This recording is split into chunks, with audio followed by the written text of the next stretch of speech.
আমি কোনো বিটিএস লাভার না, ইভেন হেটার্সও না, just an ordinary guy. But BTS হেটার্সদের উদ্দেশ্যে আমার কিছু কথা। ভাই শোনো, বিটিএস আর্মিরা বিটিএস লাইক করে এটা তাদের ব্যাপার, তুমি বিটিএস হেড করো এটা তোমার ব্যাপার। এই জন্য বিটিএস হিজরা, বিটিএস এর এটা নেই ওইটা নেই, বিটিএস আর্মিরা চাইলেও বিটিএস মেম্বারদেরকে বিয়ে করতে পারবে না, এগুলা বলার কি দরকার? এখন দেখো, আমাদের তো অনেক কিছুই ভালো লাগে। এই ধরো আকাশের চাঁদ ভালো লাগে, কোনো সিঙ্গারের সিঙ্গিং ভালো লাগে, কোনো অ্যাক্টরের অ্যাক্টিং ভালো লাগে, কোনো কমেডিয়ানের কমেডি ভালো লাগে। এই জন্য কি আমরা সবাইকে বিয়ে করতে পারবো? সবকিছু কি চাইলেই পাওয়া যায়? ওয়ান সাইড লাভ বলেও তো একটা কথা আছে।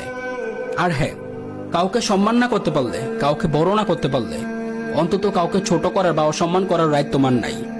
কাউকে ছোট করতে কোনো পার্সোনালিটি প্রয়োজন না হলেও কাউকে সম্মান করতে বা বড় করতে অনেক পার্সোনালিটি, মন মানসিকতার প্রয়োজন। এই জন্য কাউকে ছোট না করে আমরা সবাই সমান, আমরা সবাই মানুষ, মিলেমিশে চলো, সবাইকে সম্মান করতে শিখো। সম্মান দিলেই সম্মান পাওয়া যায়। ওকে।